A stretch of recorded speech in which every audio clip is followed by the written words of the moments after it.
رحیم۔ السلام علیکم ناظرین، میں نجم شراز بنیاد رمضان میں آپ کو خوش آمدید کہتا ہوں، اور آج ایک بہت ہی اہم اور اسپیشل ایپیسوڈ لے کر آیا ہوں۔ آج کی اس ایپیسوڈ کا آغاز میں اللہ کی ایک آیت، قرآن حکیم کی ایک آیت سے کرنا چاہتا ہوں۔ سورہ فصلت 41 سورہ ہے، اس کی 30 نمبر آیت سے۔ یہ آیت میرا ایمان بڑھاتی ہے اور مجھے یقین ہے کہ آپ کی زندگیوں کو بھی یہ تقویت دے گی۔ بسم اللہ الرحمن الرحیم۔ ان الذین قالوا ربنا اللہ، بے شک جن لوگوں نے یہ کہہ دیا، یہ اناؤنس کر دیا کہ اللہ ہمارا رب ہے، ہمارا پالنے والا ہے، تو وہ تو پوری کائنات کو پالتا ہے، لیکن یہ وہ لوگ ہیں جنہوں نے اللہ کو اس کے احکامات، اس کی صفات اور اس کی ذمہ داریوں کے ساتھ اپنا رب مانا ہے۔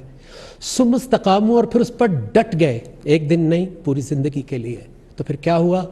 تتنزل علیہم الملائکہ، اللہ ان پر اپنے ملائکہ، اپنے فرشتے بھیجے گا۔ کیا کہتے ہوئے؟ اللہ تخافوا، خوف مت کھاؤ، ولا تحزنوا، اور رنجیدہ مت ہو، اور اس جنت کی خوشخبری لے لو جس کا تم سے وعدہ کیا گیا تھا۔ نحن اولیاؤکم، وہ ملائکہ کہیں گے ہم تمہارے اولیاء ہیں، تمہارے دوست ہیں، تمہارے پروٹیکٹرز ہیں، فی الحیات الدنیا، اس دنیا میں، وفی الآخرہ، اور آخرت تک۔ اور اس میں تمہیں کیا ملے گا؟ ما تشتہی انفسکم، جو تمہارے نفس سوچیں گے وہ بھی مل جائے گا، ولکم فیہا ما تدعون، جو منہ سے بولو گے، دعا کرو گے، وہ بھی مل جائے گا، نزلا من غفور الرحیم، غفور الرحیم کی طرف سے۔ آج جن شخصیت سے میں گفتگو کرنے جا رہا ہوں، ان کی گفتگو آپ ہر روز سنتے ہیں، لیکن میری کوشش ہوگی کہ آپ ان کی زندگی کو ذرا اور قریب سے دیکھیں اور سمجھیں۔ پوری دنیا میں وہ توجہ کا مرکز ہیں، ان کا تذکرہ ہر ٹی وی چینل پر، ہر سوشل میڈیا پر ہے، اور میری خوش قسمت یہ ہے کہ میں ان کے پاس آج بیٹھا ہوا ہوں۔ Honourable prime minister of Pakistan, وزیر اعظم جناب عمران خان صاحب، السلام علیکم۔ وعلیکم السلام نجم۔ کیسے ہیں سر آپ؟ جی بالکل ٹھیک۔ بہت بہت شکریہ، آپ نے میرے لیے وقت نکالا۔ سر، بچپن سے یہ سنتے ہوئے بڑے ہوئے کہ پاکستان کا تو کچھ نہیں ہو سکتا، یہ تو ایسے ہی چلے گا، اور قومیں تو وہ ہوتی ہیں جیسے چائنیز، جاپنیز، جرمن، جو صدیوں سے قومیں ہیں، ہم تو قومیتیں ہیں، اکٹھے ہوئے ہوئے ہیں۔ پچھلے کچھ عرصے میں ایک میریکل ہوا ہے سر، کہ آپ نے تمام صوبوں کو ایک قوم بنا دیا ہے، اور وہ کسی نسل، کسی زبان، کسی علاقائی قومیت، سندھی، پنجابی کے نام پر نہیں، آپ نے پاکستان کے نام پر اکٹھا کیا، آپ نے امر بالمعروف اللہ کے نام پر اکٹھا کیا، اور سب سے بڑھ کے سر آپ نے شعور کی بیس پہ اکٹھا کیا، کیونکہ ایک پتھر توڑنے والے سے لے کے پی ایچ ڈی آپ کی بات کو سن رہا ہے اور فالو کر رہا ہے۔ سر سب سے پہلے تو میں آپ کو خراج تحسین پیش کرتا ہوں پوری قوم کی طرف سے کہ آپ نے قوم کو جوڑ دیا۔ Sir how do you feel about it? کیسی آپ کی فیلنگس ہیں؟ دیکھیں نجم، میرا تو ایک پولیٹکس میں بڑا لمبا سفر ہے، 25 سال 26 سال ہو گئے، اس مہینے ہو جائیں گے، لیکن جو قوم کو جوڑنے کی بات ہے نا، وہ دیکھیں، وہ اصل میں جب تک جس مقصد کے لیے پاکستان بنا تھا اس مقصد کے اوپر ہم واپس نہیں آئیں گے تو کبھی بھی ہم قوم نہیں بن سکتے۔ ایک وجہ سے پاکستان بنا تھا، اور وہ تھا کہ علامہ اقبال کی جو خواب تھی کہ ایک ایسا ملک ہو جس میں جو صحیح معنی میں اسلام کے پرنسپلز ہیں ان کے اوپر وہ کھڑا ہو، اور وہ ایک ماڈرن سٹیٹ بنے جس میں دنیا کو ایک مثال بنے کہ اصل میں اسلام کیا ہے۔ اور وہ ہمیشہ انہوں نے علامہ اقبال کا پڑھیں تو وہ واپس جاتی ہے مدینہ کی ریاست کی طرف جو نبی صلی اللہ علیہ وسلم نے بنائی تھی۔ تو ان اصولوں کے اوپر جو کھڑی ریاست تھی، جس نے پھر دنیا کی تاریخ بدل دی، دنیا کی تاریخ کا سب سے بڑا انقلاب تھا وہ، تو وہ علامہ اقبال کی وہ سوچ تھی کہ پاکستان ان پرنسپلز پہ کھڑا ہو کے اور اس نظریے پہ قوم بنے گا۔ وہ ہم بنے نہیں، ہم اس سے دور چلے گئے، ہم نے ہر قسم کی ازمز ایکسیپٹ کر لی، لیکن ہمیں کبھی اس پرنسپلز کے اوپر چلنے کی کوشش نہیں کی۔ اس لیے پھر آپ دیکھتے ہیں کہ صوبائیت بڑھ جاتی ہے، لسانیت بڑھ جاتی ہے، کیونکہ وہ جو وجہ ہے کہ جس وجہ سے پاکستان نے بننا تھا اور ہم نے ایک مثال بنی تھی دنیا میں، وہ بنے ہی نہیں ہم۔ اور اس ایسٹ پاکستان بھی اس لیے علیحدہ ہو، یہ یاد رکھیں کہ ایسٹ پاکستان میں 99% لوگوں نے ووٹ کی تھی پاکستان کے لیے، یعنی وہاں بہت زیادہ جذبہ تھا پاکستان کا۔ تو وہ اس کیوں گیا؟ کیونکہ ہمارا وہ جب نظریہ بیچ میں سے نکل گیا تو پھر سب نے اپنا سوچنا شروع کیا، اور وہ نظریے کے اندر جو سب سے امپورٹنٹ چیزیں تھیں وہ انصاف تھی۔ تو صوبوں نے بھی اکٹھا ہونا تھا انصاف کے اوپر. قوم ہر انسان نے اسٹیٹ کے ساتھ لگ جانا تھا کیونکہ اسٹیٹ نے اس کو انصاف دینا تھا, اس کو پروٹیکٹ کرنا تھا. اور پھر وہ دوسری چیز تھی ایک انسانیت, یعنی ایک فلاحی ریاست. فلاحی ریاست کا مطلب ہوتا ہے جب اسٹیٹ اپنے کمزور طبقے کی ذمہ داری لیتی ہے تو وہ کمزور طبقہ اسٹیٹ کے ساتھ جڑ جاتا ہے, اور وہ پھر اسٹیٹ ایک قوم بن جاتی ہے, مضبوط ہو جاتی ہے, جو کہ مدینہ کی ریاست میں انہوں نے ثابت کیا. وہ ایک ماڈل بنا تھا ہم سب کے لیے. اور پھر ایک خوددار قوم جو کہ ایک لا الہ الا اللہ کے اوپر کھڑی ہوتی ہے, اور وہ پھر کسی کے سامنے جھکتے نہیں, اپنے پیر پہ کھڑی ہوتی ہے. اور پھر جو قومیں جب تک پیر پہ نہ کھڑے ہوں, جنہوں میں قومی غیرت نہ ہو, جنہوں میں بڑا مقصد نہ ہو, وہ پھر کبھی اوپر نہیں جاتی. سر یہ اویئرنیس تو آپ کو پہلے بھی ہوگی, آپ نے دنیا گھومی ہے, آپ نے بہت پڑھا بھی, لیکن اس کے لیے پریکٹیکلی کام کرنے کے لیے ایک بہت بڑی ٹرانسفارمیشن چاہیے ہوتی ہے. میری آج کے اس انٹرویو کو جو سب سے بڑا مقصد ہے وہ یہ جاننا ہے کہ یہ جو آپ کی جو اندر تبدیلی آئی ہے, کیونکہ ہم نے وہ وٹنس کیا ہے نا ٹائم سر, کہ آپ کی جو فین فالوئنگ تو صرف عوام نہیں تھے سر, پیپل لائک امیتابھ بچن, شاہ رخ خان, عامر خان, مک جیگر اور دنیا کے سپر سٹارز آپ کو پسند کرتے تھے. سو اتنی شہرت میں تو اس کا 5% میں بھی لوگ آؤٹ آف کنٹرول ہو جاتے ہیں. اس جگہ پر انسان کی ایگو بھی بڑی ہوتی ہے, وہ اپنے کمفرٹ زون میں بھی رہنا چاہتا ہے, ولنریبل بھی ہو جاتا ہے, کبھی غلطیاں بھی ہوتی ہیں. لیکن آج آپ جس مقام پر ہیں, جو کام کر رہے ہیں, وہ بغیر عاجزی کے, بغیر ہیوملٹی کے پاسبل نہیں تھا. اندر کیا ہوا تھا سر, یہ لڑائی کیسے لڑی آپ نے, کس نے ہیلپ کیا, اور یہ کتنی مشکل تھی سر؟ دیکھیں نا, جب میں ایک بڑا خوش قسمت انسان وہ تھا جس نے جو اپنے لیے سپورٹس میں ٹارگٹ سیٹ کیے وہ اچیو کیے, اور پھر اس کی وجہ سے پاپولیرٹی بھی اور دنیا میں نام بھی ملا. تو ایک تو یہ ہوتا ہے کہ کئی دفعہ لوگ ایک خواب کی طرف جا رہے ہوتے, پہنچتے نہیں ہیں وہاں تک, لیکن میں وہ تھا جو پہنچ چکا تھا وہاں. تو وہ میں نے, اور وہ جو ساری گلیمر کی زندگی تھی, وہ ایک تو آپ باہر سے دیکھتے ہیں نا, ایک دور سے دیکھتے ہیں, اور ایک آپ پیچھے سے دیکھتے ہیں, تو وہ بھی میں دیکھ چکا تھا. اور میری جو ٹرانسفارمیشن تھی وہ ذرا لیٹ شروع ہوئی. اس کی وجہ یہ ہے کہ میں نے ریئلائز کیا کہ ہمیں صحیح معنی میں کبھی اسلام کی تعلیم نہیں دی گئی.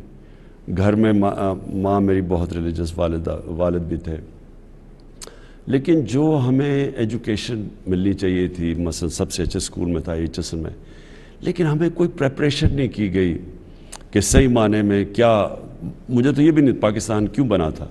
پھر دوسرا کہ ہمیں جو سیرت تھی نا نبی کی, وہ ہمیں نہیں پڑھائی گئی.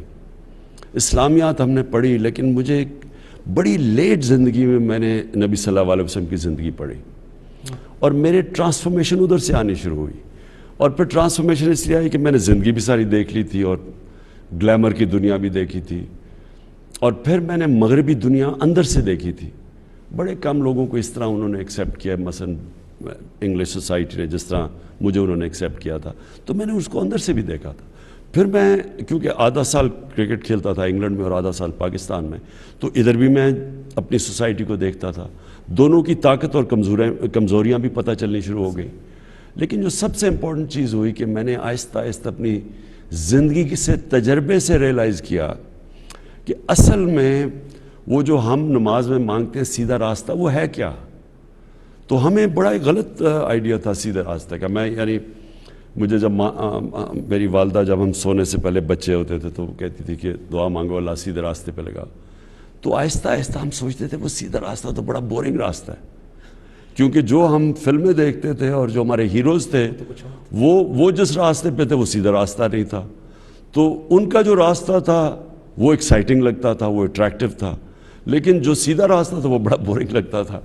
تو وہ میں نے آہستہ آہستہ نبی صلی اللہ علیہ وسلم کی جب سیرت پڑھی اور پھر قرآن کو سمجھنا شروع کیا, اور اپنے تجربے سے ریئلائز کیا کہ اصل میں سیدھا راستہ ہماری بہتری کے لیے, اور جس راستے کو ہم گلیمرس اور اٹریکٹیو سمجھتے ہیں وہ اصل میں ہماری بربادی کا راستہ ہے.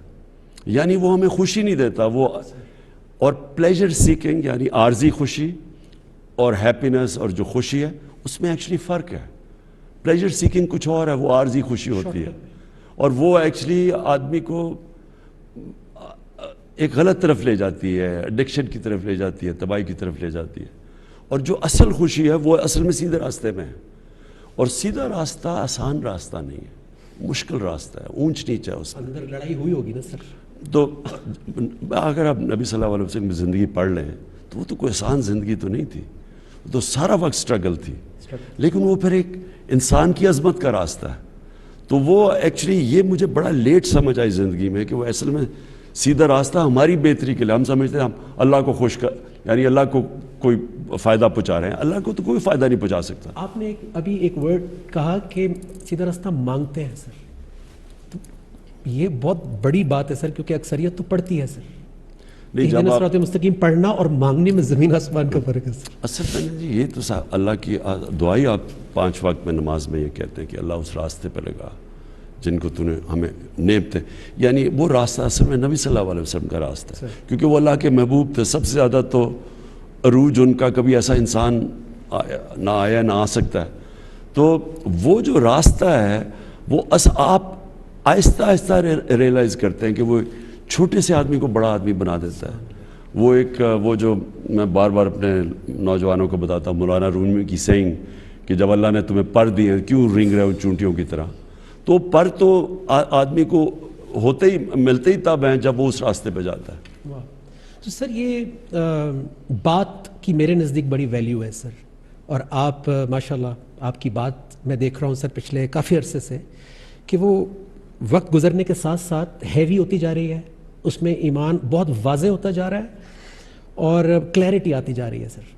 اور اس سے لوگ محسوس کر رہے ہیں اس کو، اس سے لوگوں کی آنکھوں میں آنسو بھی آتے ہیں اور وہ اس کو رسپونڈ بھی کرتے ہیں. یہ کیا حالات آپ کی بات اور ایمان کو زیادہ انٹینس کر دیتے ہیں، پختہ کر دیتے ہیں؟ نہیں، دیکھیں آپ کا زندگی کا تجربہ سب سے بڑا، کیونکہ آپ جیسی زندگی میں اونچ نیچ دیکھتے ہیں اور مختلف راستے، جس طرح میں دیکھ کے آیا ہوں، میں نے تو بڑی زندگی وہ ایسی زندگی گزاری ہے شاید ہی کسی کو اس طرح کا موقع ملے. کیونکہ دیکھیں ہماری جو یوتھ ہے، میں دیکھتا ہوں اب وہ جن چیزوں سے امپریس ہوتی ہے، اور جو پاپ میوزک اور یہ اور وہ، اور جو ہالی ووڈ سٹارز اور بالی ووڈ، تو اگر آپ اس کے پیچھے چلے جائیں پکچر کے تو آپ کو ایک اور ہی سین نظر آتا ہے. وہ میں نے دیکھا ہوا ہے. تو کیونکہ میں نے دیکھا وہ اور اپنی زندگی میں پھر جو میں سمجھتا تھا کہ بڑے گلیمرس اور بڑی زبردست زندگی ہے، وہ جب میں نے اندر سے دیکھی تو اصل میں وہ ایسی ہے نہیں. وہ ایک معراج ہے جس کی طرف سے لوگ جاتے ہیں. اور اصل میں جو زندگی، جس طرح میں نے کہا، وہ جو ہم مانگتے ہیں اللہ سے سیدھے راستہ، وہ اس زندگی میں جو سکون اور خوشی ملتی ہے وہ اور کسی زندگی میں نہیں ملتی. اور میری یہ آبزرویشنز ہیں زندگی میں. میں اتنا بڑا اسکالر نہیں ہوں، لیکن میں اپنی زندگی ہمیشہ سونے سے پہلے ہمیشہ اپنے دن کا جائزہ لیتا ہوں. تو میں نے جو اپنی سارا انالیسس کیا، جائزہ کیا اپنی زندگی کا، تو مجھے اور کلیئر ہوتا گیا کہ سیدھا راستہ کیا ہے. اور سمجھ آنی شروع ہوئی کہ جو ہم اتنی اپنا ٹائم ضائع کرتے ہیں، جو ہم اتنے بڑی گلیمرس زندگی، اصل میں وہ اتنی اٹریکٹیو نہیں ہے. سر بڑی عجیب بات ہے کہ کوئی آپ کی بات سے انسپائر ہو رہا ہے اور کوئی کہتا ہے کہ یہ محض باتیں ہیں. یہ بڑی عجیب بات ہے کہ کسی کو وہ بات لگ رہی ہے اور کسی کا حال خراب ہو رہا ہے وہ سن کے کہ یار میرا تو ایمان بڑھ رہا ہے یہ بات سن کے. کیونکہ یہ جو بات آپ کرتے ہیں یہ ایسے ہو نہیں سکتی اگر زندگی میں تبدیلی نہ آ رہی ہو. یہ ممکن ہی نہیں ہے. اور میں اس بات کا گواہ ہوں سر کہ ایک آدمی جو کچھ اور لائف گزار رہا ہو اس کی زبان سے ایمان کی بات نکل ہی نہیں سکتی سر. یہ اللہ کو میں گواہ کر کے آپ کو بتا رہا ہوں جو میرا ایکسپیرینس ہے سر. تو بات کی جہاں تک سر ویلیو ہے تو اس کائنات کا آغاز بات سے ہوا. کن فیکن، اللہ نے بات ہی تو کی. پھر اللہ کے نبی صلی اللہ علیہ وسلم نے بات کی، دل بدلے، لوگوں کو جوڑا. اور آپ بھی قوم سے بات کر رہے ہیں. تو جب آپ نے بات کی سو لوگوں نے لبیک کہا اور خوش آمدید کہا. اللہ کی بات آپ نے کی اور آپ نے ان کو سنہری اصولوں کی طرف بلایا، اسلام کے ویلیو سسٹم کی طرف. سو بہت سارے لوگوں کو تھوڑا عجیب لگا کہ یہ سیاست میں دین کیسے آ گیا، جبکہ اللہ کے رسول صلی اللہ علیہ وسلم نے فرمایا تھا کہ پہنچا دو میری رسالت، چاہے ایک آیت بھی تمہیں پتہ ہے. اس کا مطلب ہے سبزی والا، اسپورٹس مین، بچہ اور ایون وزیر اعظم، ان کی بھی ڈیوٹی بن جاتی ہے ٹو پروپوگیٹ دا میسج. سو یہ کیا جواب دیں گے آپ ان لوگوں کو جو یہ سمجھتے ہیں؟ کیونکہ میرا یہ خیال ہے سر کہ دین سے تو سیاست پاک ہو جائے گی، کاروبار پاک ہو جاتے ہیں، رشتے پاک ہو جاتے ہیں. What would you say? دیکھیں میں پولیٹکس میں آتا ہی نہ اگر میرے میں اللہ ایمان نہ ڈالتا، کیونکہ یہ اللہ کی بائی دا وے سب سے بڑی اس کا تحفہ ہوتا ہے کہ انسان کو ایمان. Sir. اصل میں چینج انسان میں آتا ہی تب ہے جب اس کے دل میں ایمان آ جائے. جو آپ کا بیہیویئر ہے وہ چینج ہی ہوتا ہے بلیف کے ساتھ. نہیں تو آپ ہمیشہ اپنی جینز کے، اپنی انوائرمنٹ کے، آپ اس کے غلام رہتے ہیں، آپ چینج نہیں ہو سکتے. میری زندگی میں جو میں نے لوگوں کو چینج ہوتے دیکھا وہ صرف جب اندر سے ایمان آپ کو چینج کرتا ہے. تو میری اور زندگی تھی، چینج ہو گیا. تو پولیٹکس میں آیا صرف میرے میں ایمان تھا کہ ایمان جو ہے دو راستے ہیں نا، ایک تو اپنی ذات کا ہے، آپ اپنے لیے زندگی گزاریں. اور میں جب کرکٹ چھوڑی مجھے کس چیز کی کمی تھی، اور کرکٹ کے اوپر تھوڑی کم میچ کے انالیسس کرتا رہتا تو بڑے آرام سے ساری زندگی میں کوئی کسی چیز کی کمی نہیں تھی. لیکن جب آپ میں ایمان آ جائے تو اللہ پھر آپ کو جتنا دیتا ہے اتنا ہی زیادہ ذمہ داری دے دیتا ہے کہ آپ باقی انسانیت کے لیے کیا کرتے ہیں. سو آپ کی زندگی ادھر سے چینج ہوتی ہے. یہ جو دو راستے چینج ہیں کہ ایک راستہ سیدھا راستہ اور ایک تباہی کا راستہ. تباہی کا راستے میں ایک بہت بڑی چیز ہوتی ہے کہ انسان صرف اپنے لیے جیتا ہے، اور اگر اس کے پاس پیسہ ہے تو وہ اپنے لیے خرچ کرتا ہے، یا فیم ہے تو اپنے لیے اس کا استعمال کرتا ہے. جب آپ کو ایمان آ جائے تو آپ پہ اللہ ذمہ داری ڈال دیتا ہے کہ آپ اس سے جو میں نے ساری نعمتیں تو اللہ کی طرف سے ہے نا، تو جو میں نے آپ کو نعمت دی ان نعمتوں سے آپ نے انسانیت کے لیے کیا کیا. تو بیسکلی یہ فرق ہوتا ہے ایمان میں اور جب آپ ایمان کے بغیر زندگی گزاریں. تو جب میرے میں ایمان آیا تو تب میں نے سوچا، پہلے میں نے ہاسپٹل کے اوپر پورا زور لگایا، بنایا، اور اسی دور میں نے ریئلائز کیا کہ اصل میں تو پاکستان میں فلاحی ریاست کی ضرورت ہے، جس کی وجہ سے ملک بنا تھا اسلامی فلاحی ریاست جو ہمارا نظریہ پاکستان ہے. تو پھر میں نے سوچا کہ میں پولیٹکس میں آ کے اس نظریے کے پیچھے چلوں. تو میں پولیٹکس میں آیا اس لیے تھا. آپ مقصد کے ساتھ آئے تھے اور پہلے دن سے ایاک نعبد و ایاک نستعین ہمارا نصب العین تھا. کاروبار نہ انڈسٹریز نہ، اور اس کو ہم نے اپنا نصب العین بنایا، اور پھر ہم نے اسلامی فلاحی ریاست اپنا آبجیکٹو بنایا. تو جب میں پرائم منسٹر بنا تو میں نے یہ بھی سوچا کہ میں نے لوگوں کی، ایک پرائم منسٹر باپ کی طرح ہوتا ہے، تو میں کوشش کروں کہ اپنے نوجوانوں کو وہ راستہ، اس راستے پہ لگاؤں جس پہ ان کی بہتری ہے. تو اب اس میں کئی دفعہ بولتا ہوں، کئیوں کو اثر ہوتا ہے، کئیوں کو نہیں ہوتا. وہ تو زبردستی تو ہے ہی نہیں دین میں، لیکن انسان کو کوشش ضرور کرنی چاہیے. اور جو پرائم منسٹر ہوتا ہے وہ ایک ملک کا باپ کی طرح ہوتا ہے. اور ہمارے اسلام میں ماں باپ کا بہت بڑا رتبہ ہے. اس کی وجہ ہے وہ کیوں ماں باپ کی عزت ہے، اس لیے نہیں کہ ماں باپ کوئی فرشتے ہیں، اس لیے کہ ماں باپ اپنے بچوں کی بھلائی چاہتے ہیں. تو وہ اگر زندگی میں انہوں نے غلطیاں بھی کی ہیں، گناہ بھی کیے ہوں، لیکن وہ چاہتے ہیں کہ بچے نہ اس راستے پہ چلے. تو اس لیے بچوں کو کہا گیا کہ ماں باپ کی عزت کرو، کیونکہ ماں باپ بے لوس ہوتے ہیں. وہ چاہتے ہیں کہ میں نے اگر یہ غلطیاں کی بھی ہیں تو میرے بچے نہ کریں، تو ان کی بھلائی چاہتے ہیں. سر اس مقصد کے ساتھ ساتھ آپ کا وزیر اعظم بننے کا ایک اور مقصد بھی مجھے نظر آتا ہے سر، اور میں آپ کو، اتفاق کی بات ہے سر، آپ کو شاید یاد نہیں ہوگا، 2004 میں 9/11 کے بعد جو پہلا پاکستان ڈے پریڈ ہوئی تھی، آپ اس کا آخری خطاب دے رہے تھے اور میں آخری پرفارمر تھا. میں نے اپنی حمد وہاں پہ پڑھی تھی. آپ نے وہاں پر بھی سر اسلاموفوبیا کو ایڈریس کیا. پھر ہر پلیٹ فارم پہ GPU لنڈن میں ہوتی تھی، گلوبل یونٹی پیس ایونٹ، ڈاکٹر ذاکر نائک اور بڑے بڑے اور بھی لوگ آتے تھے. سر آپ اس پہ بات کرتے تھے، وہ بھی میں نے آپ کی بات سٹیج کے پاس کھڑے ہو کے سنی. سو میں سر بہت فریکوینٹلی باہر سفر کرتا تھا اور دل اندر سے روتا تھا کہ جتنی بڑی کیمپین تھی اسلاموفوبیا، اتنی بڑی ہمارے پاس آواز نہیں تھی. اور پھر 2015 میں انگلینڈ میں تھا سر، تو وہ پیرس اٹیکس ہو گئے، پھر کوئی مسلمانوں کی آواز نہیں آئی. وہ پوپ فرانسس بولے ہمارے حق میں کہ انہیں ہمدردی ہے مسلمانوں سے اور فریڈم آف سپیچ کی ایک لمٹ ہونی چاہیے، تو کوئی آواز نہیں آئی مسلمانوں کی. پھر سر وہ وقت آیا، اللہ نے سنی کہ وہ آواز پاکستان سے اٹھی، اور سب سے بڑے دنیا کے پلیٹ فارم یونائٹڈ نیشنز سے وہ آواز آپ نے پوری دنیا کو بتایا کہ اسلام کی اسپرٹ کیا ہے، فریڈم آف سپیچ کیا ہے، اور اللہ کے رسول صلی اللہ علیہ وسلم سے ہماری کیا ایسوسیشن ہے. تو اس پہ میں اور پوری قوم آپ کی شکر گزار ہے، اینڈ آئی ایم شیور کہ 1.5 بلین مسلمس وہ بھی آپ کا شکریہ ادا کرتے ہیں. تو سوال سر یہ ہے کہ وزیر اعظم بننے کے جو مقاصد تھے مجھے ایسا لگتا ہے کہ یہ بھی ایک مقصد تھا آپ کا شروع سے، کیونکہ آپ اس کو ایڈریس کر رہے تھے سر. دیکھیے میں نے کیونکہ میری باہر جانا، میرے بچے جب میری طلاق ہوگی تو بچے انگلینڈ میں تھے تو مجھے جانا پڑتا تھا انگلینڈ. اس سے پہلے میں کاؤنٹی کرکٹ کھیلتا تھا انگلینڈ میں، پتہ نہیں 18 سال. اور پھر تو شادی اور بچوں کی وجہ سے مجھے انگلینڈ زیادہ جانا پڑتا تھا. تو میں یہ ایک اسلاموفوبیا کو اپنے سامنے بڑھتے دیکھا ہے.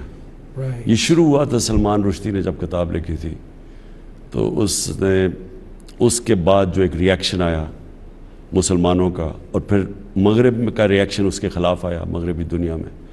اور میں نے دیکھا کوئی مسلمان سکولر بڑھ کے اس کو، نہ کوئی مسلمان ملک کے ہیڈز آف اسٹیٹ کوئی اس کو کاؤنٹر ہی نہیں کرتا تھا. کوئی بھی نہیں سر. ان کو سمجھ نہیں آتی تھی، کیونکہ ان کے ملک میں زیادہ تر لوگوں کو سمجھ ہی نہیں ہے کہ مسلمانوں کے لیے نبی صلی اللہ علیہ وسلم کیسے ہمارے دلوں میں رہتے ہیں، ہم عزت کرتے ہیں، ہم ان کے لیے مرنے کے لیے تیار. ان کو یہ سمجھ ہی نہیں ہے، کیونکہ وہ مثلا اگر عیسائی بھی ہیں، بھی کرسچنز بھی ہیں، لیکن وہ حضرت عیسیٰ کو اس طرح نہیں کرتے جس طرح ہم. ان کے اوپر مزاحیہ فلمز بھی میں نے دیکھی ہیں، بنائی ہیں، یعنی ان کا اور طریقہ. مجھے یہ پتا تھا تو میں ہر فورم پہ یہ بولتا تو رہتا تھا کہ کوئی اس کے اوپر بولو، لیکن کوئی بولتا ہی نہیں تھا. تو فاصلے بڑھتے رہے. مسلمانوں کو وہ کہتے تھے آزادی کے رائے کے اگینسٹ ہیں، فریڈم آف ایکسپریشن کے اگینسٹ ہیں. مسلمان سمجھتے تھے جان کے ہمیں پرووک کرتے ہیں اس طرح کی چیزوں سے. تو میں نے جب پرائم منسٹر بنا تو میں نے پھر تب سے کوشش کی کہ میں مسلمان دنیا کے ہیڈز آف سٹیٹس کو اس چیز کا آگاہ کروں کہ یہ بڑا ظلم ہو رہا ہے جو کروڑوں مسلمان رہ رہے ہیں مغربی دنیا کے اندر ان کے لیے. کیونکہ ان کو ہر باری جب پھر 9/11 آ گیا، 9/11 میں دہشت گردی کو اسلام کے ساتھ جوڑ دیا. اور پھر یہ دونوں ایک وہ نبی صلی اللہ علیہ وسلم جب شان میں گستاخی کرتے تھے تو ایک تب ریاکشن آتا تھا، اس کے اوپر وہ ہمیں برا بھلا کہتے تھے کہ جی یہ بڑے تنگ نظر ہیں. اور دوسری طرف جوڑ دیا ہمیں اس کے ساتھ ٹیررزم کے ساتھ، اسلام اور ٹیررزم. تو مسلمانوں کو بڑا برا ٹائم گزرا. تو میں نے اس لیے شروع کیا، پہلے میں نے OIC میں بات کی کہ آپ سب کو ہیڈز آف سٹیٹس کو ہمیں یہ اٹھانا چاہیے. پھر میں نے UN کے اندر بھی کی اور پھر مسلسل کرتا رہا. تو یہ بہت بڑی ایک اللہ کا شکر ہے، پاکستان کو اعزاز ہے کہ ہم وہ ملک ہیں جس نے 15 مارچ کو دنیا میں اینٹی اسلاموفوبیا دن اب ہے. اس کا مطلب کہ اب دنیا ایڈریس کرے گی کہ جو مسلمانوں کے کنسرنز ہیں. بے شک سر. ایک اور اسلاموفوبیا کی طرف میں آپ کی توجہ دلانا چاہتا ہوں جو کہ پاکستان کے اندر ہے، یعنی نوجوان نسل جس میں میں بھی تھا سر، کہ لگتا تھا کہ اسلام پابندیاں ہیں، جیسے آپ نے کہا سوشل لائف چلی جائے گی اور یہ ہو جائے گا وہ ہو جائے گا. سو اس کے لیے آپ کا کیا پلان ہے؟ اور NRA جو ہے رحمت للعالمین اتھارٹی، وہ اس کو جی یہ دیکھیں نجم، میں نے جب کیونکہ میں خود اس پروسیس سے گزرا ہوں نا. ہم HSN میں تھے، ہمارے سارے ہیروز مغربی، ہمارے سارے فلم ایکٹرز ہالی ووڈ کے، ہمارے سپورٹ سٹار وہ سارے باہر کے تھے. اور ان کی زندگی بالکل جو ہم آئیڈلائز کرتے تھے وہ بالکل زندگی مختلف تھی. جو ہمیں بتایا جا رہا تھا سیدھا راستہ ہے تو بالکل مختلف تھی. تو آپ جب ہمیں کوئی کہتا تھا کہ سیرت نبی ایکسپلین کیے بغیر کہ وہ کیا، دیکھیں اصل میں ہم ایک چیز ایکسپلین نہیں کر سکے. میں اپنی زندگی سے کیونکہ مجھے کسی نے HSN کالج میں یہ چیز نہیں ایکسپلین کیا کہ نبی صلی اللہ علیہ وسلم دنیا کی تاریخ کے سب سے گریٹسٹ انسان ہیں.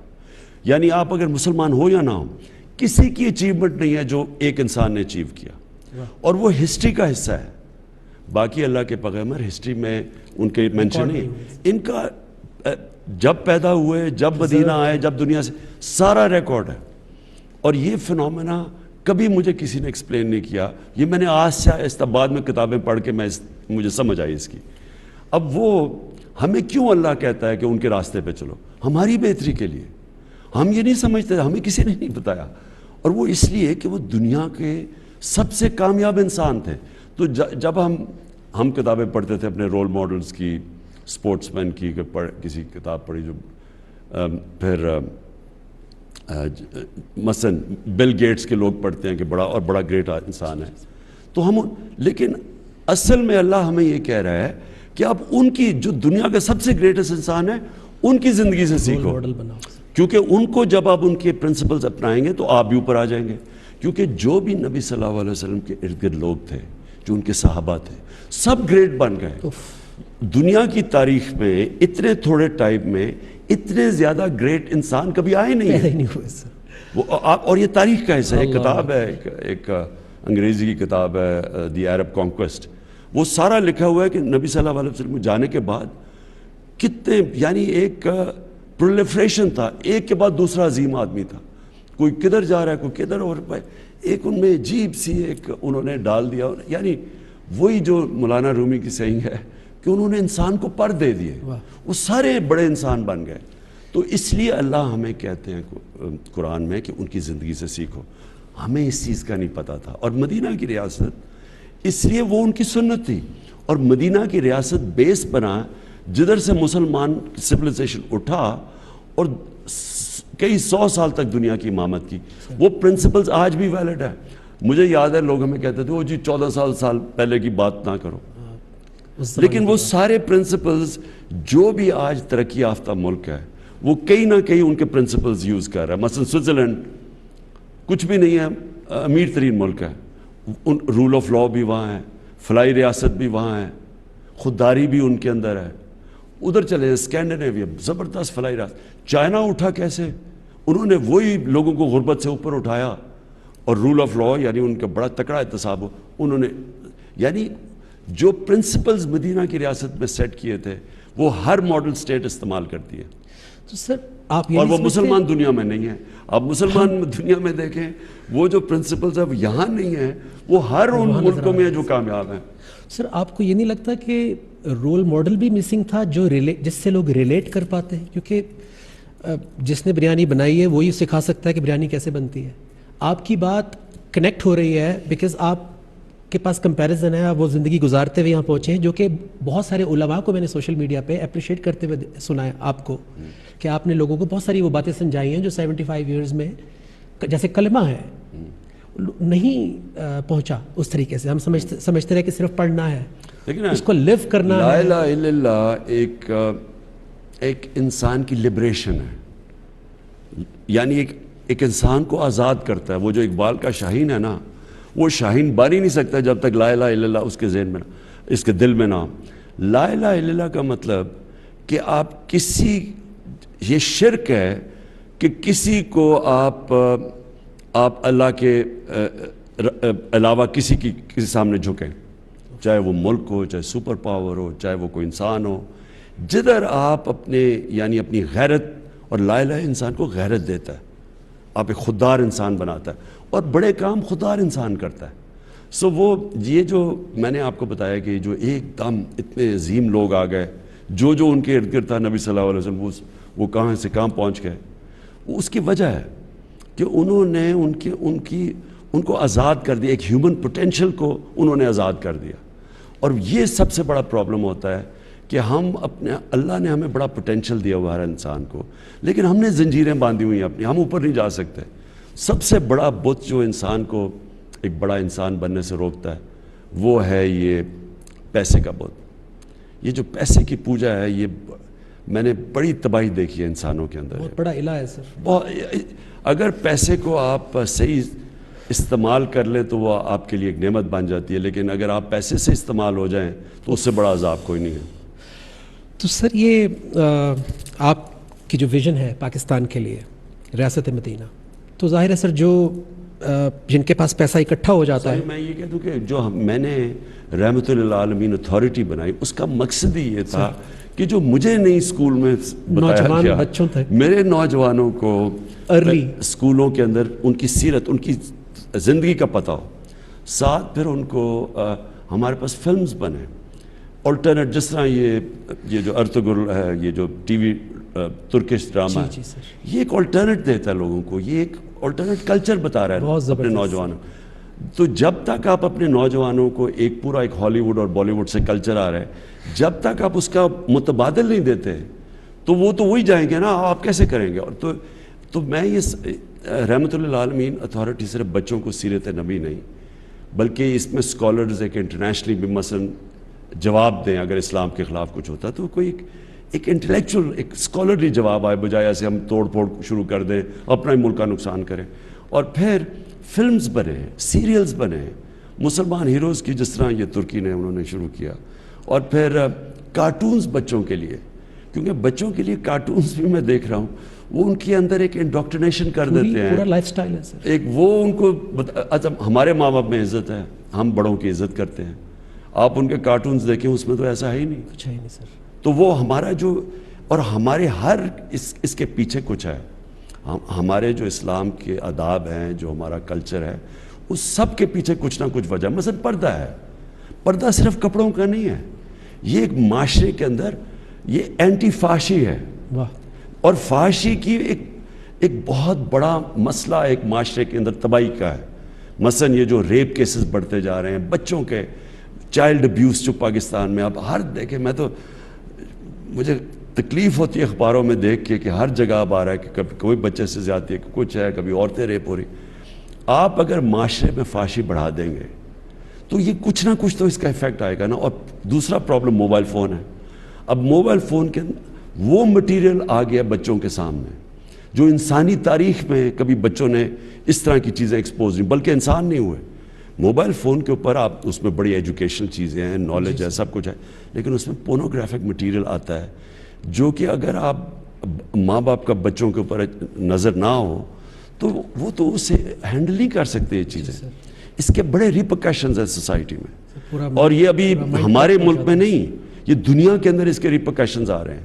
تو میں نے اس لیے سوچا تھا کہ ہم اپنے بچوں کو, اب روک تو نہیں ہم سکتے سوشل میڈیا کو, لیکن ہم کم از کم ان کو ایک جو ہمارا اسلام کا جو لائف سٹائل ہے ان کو آسان زبان میں بچوں کی شروع سے ان کو بتائیں تو صحیح وہ ہے کیا. اور آپ نے ایک انٹرویو میں بڑی مزیدار بات کی تھی کہ کم از کم ہم ان کو ایک آپشن تو دیں, کیونکہ دین میں جبر تو ہے نہیں, دیکھیں نا, لیکن ایک رائٹ اینڈ رانگ کلیئر تو ہو جائے. دین میں اس لیے بلکہ آپ زبردستی کر ہی نہیں سکتے. سر یہ تاثر جاتا ہے, جو میں نے ڈومیسٹک اسلاموفوبیا کی بات کی تھی, تاثر یہی ہے کہ شاید یہ کوئی امپوز کیا جا رہا ہے ہمارے اوپر, دیکھیں نا, کیونکہ دیا اس طرح گیا, نہیں don't do this, don't do that, آرام یہ بھی سمجھایا نہیں سر. میں دیکھیں نا, اب یہ جو ٹی وی ڈرامہ ارطغرل, اب اس میں کوئی زبردستی تو نہیں ہے, آپ نے دیکھنا یا نہ دیکھیں, لیکن اگر آپ جب دیکھتے ہیں تو اس کے اندر ایک آلٹرنیٹیو لائف سٹائل آ رہا ہے, اس میں فحاشی نہیں آ رہی, اس میں اسلام بھی, بچوں کے لیے بھی کچھ ہے, فیملیز کے کچھ ہے. اور یہ اس طرح کے آپ کو میڈیمز چاہیے, آپ زبردستی کبھی کچھ نہیں کر سکتے. یہ بڑی غلط فہمی ہے کہ انسانوں کو آپ زبردستی کسی یعنی ریجیمنٹ کر سکتے, نہیں ہو سکتا یہ, لیکن آپ ان کو ہتھیار دے سکتے ہیں, اپنے بچوں کو تیار کر سکتے ہیں, ان کی تربیت کر سکتے ہیں تاکہ وہ سمجھ جائیں. میرا اب یہ کنٹینشن ہے کہ ایک دفعہ ایک کسی بھی نوجوان کے اندر پوری طرح سمجھ ہو کہ اس کا دین کیا ہے, اس کی تاریخ کیا ہے, پرنسپلز کیا ہیں, سیرت نبی کیا ہے, اس کو پھر دنیا میں جہاں بھی بھیج دو وہ پھر وہ اس کا بیسک وہ تکڑا رہے گا.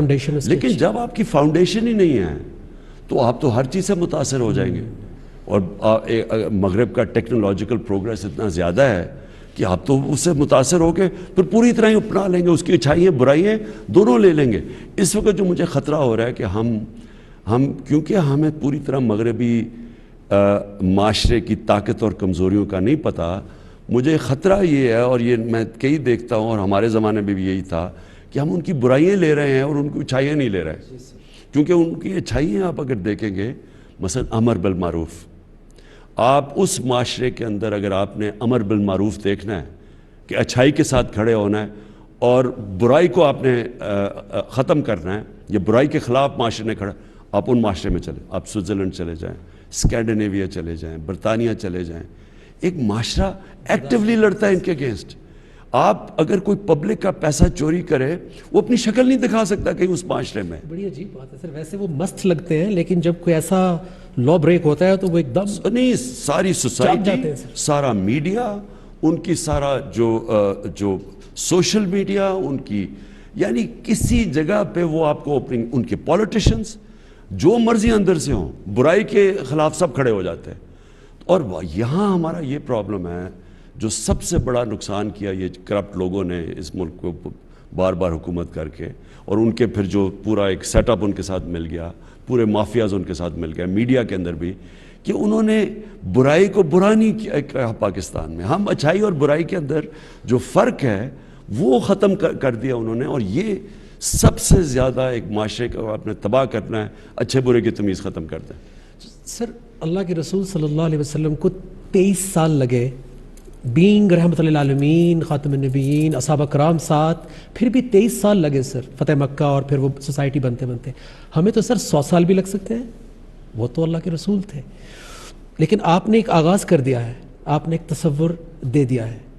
سو اللہ آپ کو انشاءاللہ ایک موقع جب اور دے گا تو پھر آپ کیا کریں گے سر, جو اس دفعہ اور ابھی تک آپ کو لگتا ہے کہ آپ نہیں کر پائے سر, اور انصاف کی بھی سر اس میں کیا ویلیو ہے؟ دیکھیں نجم, پرابلم پتہ ہے کیا ہے, کوئی زندگی میں شارٹ کٹ نہیں ہوتا. واہ, آج تک کوئی بھی مجھے بتا دیں کسی نے کوئی بڑا کام کیا اور شارٹ کٹ لے کے کر دیا ہو. نہیں سر, کوئی لیڈر ہو جو شارٹ کٹ سے بنا, جتنے بھی بڑے اللہ کے لیڈر بنائے میں تو بالکل بھی نہیں ہے سر. نہیں, اور ایک جو امتحان کے بعد اور بڑا آ جاتا ہے. نہیں, لیکن نجم آپ دیکھ لیں کہ نبی صلی اللہ علیہ وسلم دنیا کے گریٹسٹ لیڈر تھے. اللہ نے ان کو 13 مشکل سال گزارے مدینہ کے, اور مدینہ کی ریاست بھی 3-4 بڑے مشکل سال تھے. تو مشکلیں جو آتی ہیں نا آپ کے اوپر, یہ انسان کے اندر سے وہ جو اللہ نے طاقت دیا, پوٹینشل, وہ نکالتی ہے. جب آپ ریزسٹنس کے سامنے کھڑے ہوتے ہیں تو تب ہی انسان کے اندر صلاحیتیں نکلتی ہیں.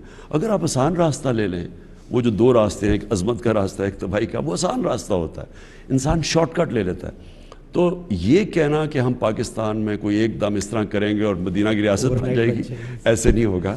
یہ معاشرہ مل کے جد و جہد کرتا ہے. ایک اسٹیٹ, اس کی ذمہ داریاں ہوتی ہیں, وہ رول آف لا قائم کرتا ہے, انصاف کے لیے پورے وہ کوشش کرتا ہے. وہ پھر ایک ویلفیئر اسٹیٹ بناتا ہے کہ ہر جو پیچھے رہ گئے زندگی ریس میں ان کی مدد کرے, جو فلاحی ریاست ہے. لیکن جو عوام ہیں ان پہ لازم کر دیتا ہے اللہ کہ وہ امر بالمعروف پہ کھڑے ہوں.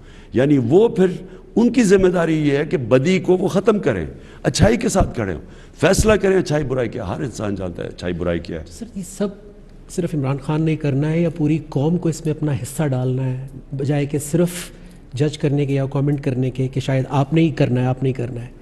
پوری سوسائٹی کو اس میں اپنا رول پلے نہیں کرنا سر؟ یہ ہو ہی نہیں سکتا. یہ تو ایک سارا معاشرہ ایک اس طرف چلتا ہے. لیکن شروع میں تھوڑے سے لوگ ہوتے ہیں سر. آپ سارے اللہ کے پیغمبروں کی زندگی دیکھ لیں, بڑے بڑے لیڈرز کی زندگی دیکھ لیں. نیلسن منڈیلا, کتنے لوگ تھے اس کے ساتھ شروع میں, پھر ایک سارا ہجوم آ جاتا ہے. اسی طرح ہمارے قائد اعظم محمد علی جناح, ہمارے گریٹسٹ لیڈر, کتنی دیر وہ جیسے پولیٹیکل ولڈرنس کی بات کرتے ہیں کہ کوئی بھی نہیں تھا ان کے ساتھ, تھوڑے سے لوگ تھے, اور پھر ایک دم وہ.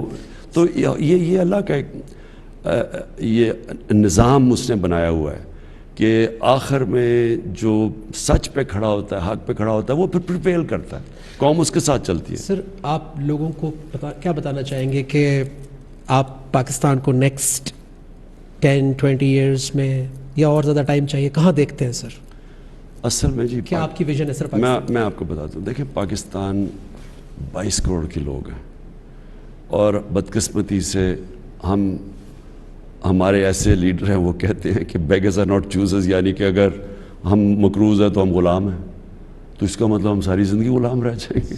یا وہ کہیں کہ جی امریکہ نے لائف سپورٹ مشین پر ڈالا ہوا. جب آپ کی لیڈرشپ پہ ایسے لوگ آ جاتے ہیں, وہ ساری قوم کا پوٹینشیل ختم کر دیتے ہیں. قوم دیکھیں نا جی, قوم تو اٹھتی ہے ایک خودداری کے اوپر, ایک نظریے کے اوپر, قربانیاں دے کے اونچ نیچ سے گزرتی ہے وہ. لیکن قوم کبھی بھی, وہ کہتے ہیں نا طفل کیا گرے گا جو گھٹنوں کے بل چلے. آپ گھٹنوں کے بل چل کے کبھی بھی قوم نہیں بن سکتے. تو میں سمجھتا ہوں کہ پاکستان میں بڑا پوٹینشل ہے, یہ قوم کبھی بھی کھڑی ہو جائے گی. میں سمجھتا ہوں کہ یہ اس میں پوٹینشل ہے. عظیم لوگ ہیں ابھی پاکستانی, بڑے بڑے میں نے عظیم لوگ دیکھے, زیادہ تر ملک سے باہر گئے ہوئے ہیں, لیکن قوم ابھی تک عظیم نہیں بنی. تو جس وقت یہ قوم اس طرف نکل گئی, جو راستہ میں سمجھتا ہوں کہ مدینہ کی ریاست کا راستہ, امر بالمعروف پہ, ایک دفعہ قوم یہ کھڑی ہو گئی. 22 کروڑ لوگ ہیں, ٹیلنٹ ہے ان کے اندر, پیسہ بے تحاشا ہے, ملک غریب ہے, لوگ امیر ہیں. جیسے ہی انہوں نے فیصلہ, جب قوم بنتی ہے نا, وہ پیسے بھی اکٹھے کر لیتی ہے, وہ اپنے مسئلے بھی حل کر لیتی ہے, وہ ساری دنیا کے سامنے بھی کھڑی ہو جاتی ہے, اس کو کوئی نہیں ہرا سکتا پھر. لیکن وہ ابھی ہم نے اس راستے پہ نکلے ہوئے قوم بننے تو کے. جو دنیا زمین کی ترقی پہ بہت فوکس کرتی ہے جبکہ ایکچوئل ترقی کردار کی ترقی ہے جس سے زمین کی ترقی میں بھی برکت آ جاتی ہے سر. تو یہی میں نجم آخری بات یہی ہے نا کہ دیکھیں جو میں نبی صلی اللہ علیہ وسلم کی بات کرتا ہوں اور جو انہوں نے مدینہ کی ریاست میں کیا وہ سب کو سمجھنا چاہیے وہ کیا کیا تھا انہوں نے. 622 میں وہ ہجرت ہوئی مدینہ میں اور 632 کے اندر وہ دنیا سے گئے. ٹھیک, ان 10 سالوں میں کیا ہوا؟ کیا 313 تھے 625 یا 24 میں بدر پہ؟ جی سر. اور ٹوٹل 10 سالوں کے اندر جو وہ لوگ مرے جنگوں کے اندر وہ کوئی 1200 تھے. 1200 لیکن 1 لاکھ لوگ تب تک مسلمان ہو گئے, سارا عرب ان کے نیچے آ گیا. تو فکری انقلاب تھا, وہ چینج کیریکٹر کا ہوا تھا. اور کیریکٹر چینج اب بڑے کیریکٹر کے بغیر اب بڑے انسان نہیں بن سکتے, نہ قوم بن سکتے ہیں. اس لیے میں سیرت نبی پہ بھی کہتا ہوں, اس لیے رحمۃ اللہ عالمین اتھارٹی, اور اس لیے میں امر بالمعروف کی بات کرتا ہوں کہ قوم کو جب تک قوم کھڑی نہیں ہوگی اچھائی کے ساتھ. مثلا یہ اب جو باہر سے رجیم کے چینج کی کوشش ہوئی ہے کہ ملک میں باہر سے فیصلہ کیا جی یہ ہمیں نہیں پسند تو چینج کر دو, اب یہ قوم نے اس کی حفاظت کرنی ہے. عمران خان کی بات نہیں ہے یہ. قوم اپنی سوورنٹی, اپنی آزادی, اپنی خودداری کا پیرا نہیں دے گی تو اور کس نے دینا ہے؟ کیا بات ہے. محتاج کبھی ہوتا نہیں کوئی جب اس کے در کا سوالی ہو, کیوں سجدے کریں 100 لوگوں کو جب ایک سجدہ سب پر بھاری ہو. جب آپ پوری قوم کی ڈھال بنے ہوئے ہیں تو ہمارا فرض بنتا ہے کہ اب پوری قوم آپ کی ڈھال بنے اور آپ کا ساتھ دے. اور میں آپ کا شکریہ ادا کرتا ہوں کہ آپ نے اتنا ٹائم دیا, اور میں آپ کے آنر میں یہ ایک اللہ کا ایک پیغام پڑھنا چاہتا ہوں کہ اللہ تعالیٰ کا یہ حکم ہے تمام مسلمانوں کو جو سن رہے ہیں, دیکھ رہے ہیں, کہ اے وہ لوگوں جو ایمان لائے ہو, ان تنصر اللہ, اگر تم مدد کرو گے اللہ کی, ینصرکم, تو وہ تمہاری مدد کرے گا, ویثبت اقدامکم, اور تمہیں ثابت قدمی کنسسٹنسی دے دے گا. تو ہم سب کا فرض ہے کہ آج اپنے اس لیڈر کا ساتھ دیں. میں آپ کے ساتھ ہوں اور پوری انشاءاللہ پاکستانی قوم اس خود مختاری کی جنگ میں, اس آزادی کی جنگ میں جو سوچ کی ہے آپ کے ساتھ ہے. اللہ آپ کو کامیاب کرے. شکریہ.